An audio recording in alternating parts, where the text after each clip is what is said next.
Hi, everyone, and welcome to another episode of Rodney's Life Lessons.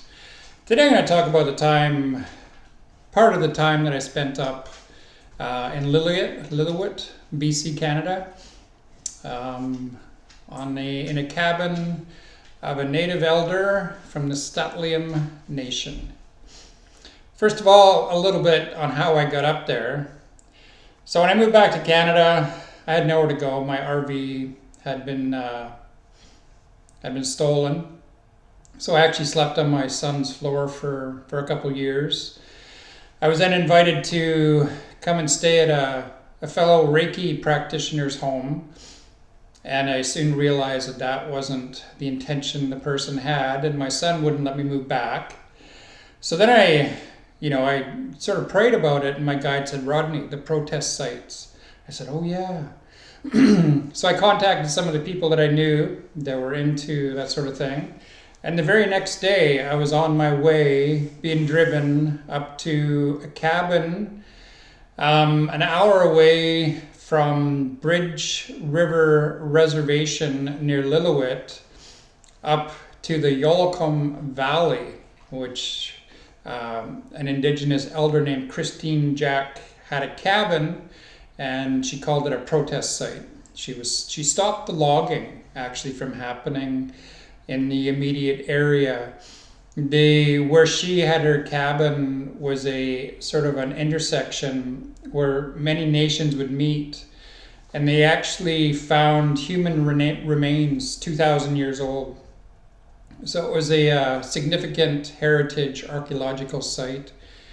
So she stopped the entire logging there, which was pretty awesome. So when I went up, there was a women's gathering happening, and I'll talk about that in another video, one of the most powerful experiences of my life. But so after the gathering, I really had nowhere to go, and I let Christine know that, and she let me stay there on the land with her, on a mountain, hours away from civilization. It was really, really very beautiful. It got very cold up there in the winter. Half of the year there's 3 feet of snow and double digits below zero.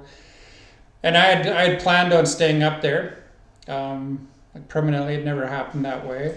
But so we're going to talk about the grizzly bear and the many interactions that I had with this bear. Keeping in mind that when you're this far in the wilderness, you're on the food chain.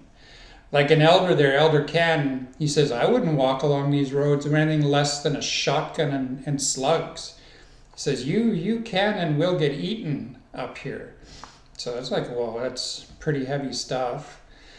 So when I was up there, I brought my mountain bike, and so I could, get around. And I would go miles in either direction from her cabin. It was just beautiful.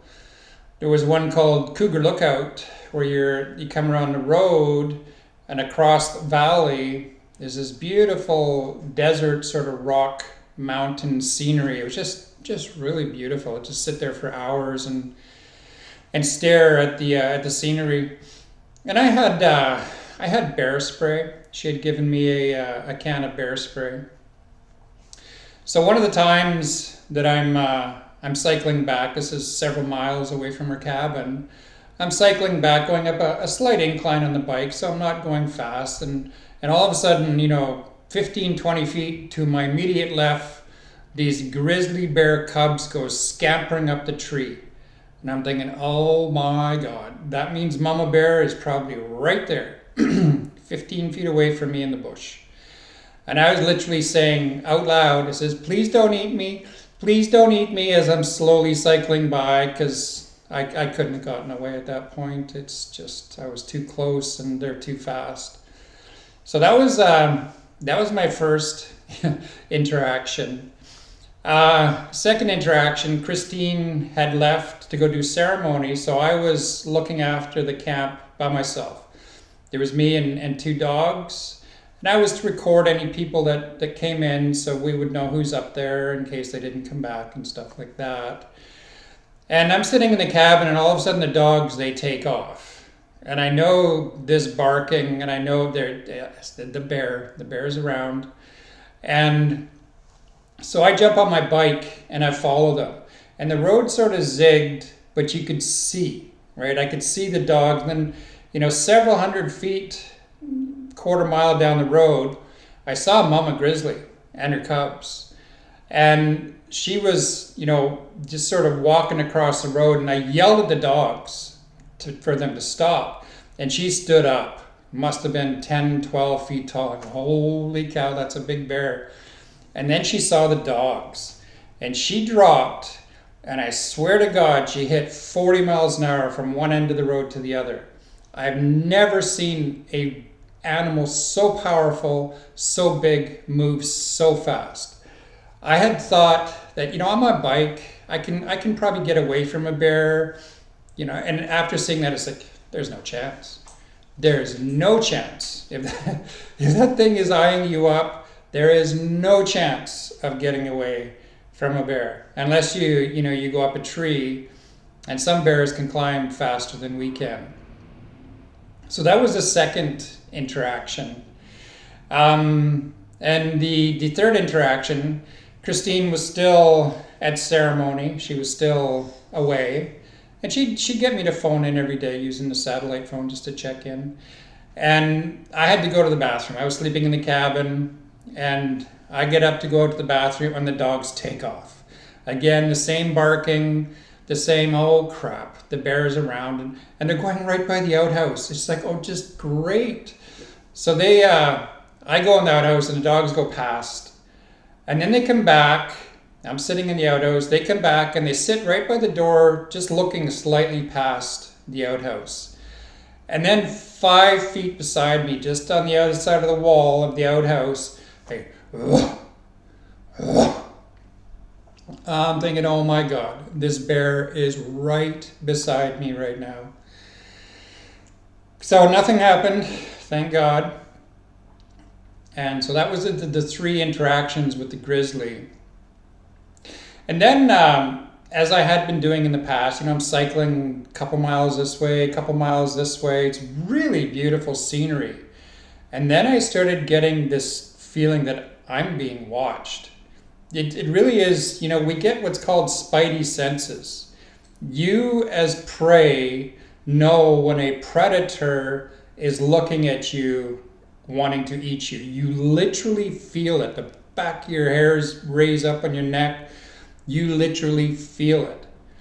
So it got to the point that I couldn't, from going miles in either direction, I couldn't go out of sight of that cabin because there's something stalking me. I can feel it. I can sense it, right? Because I'm an empath and spiritual, and I have gifts.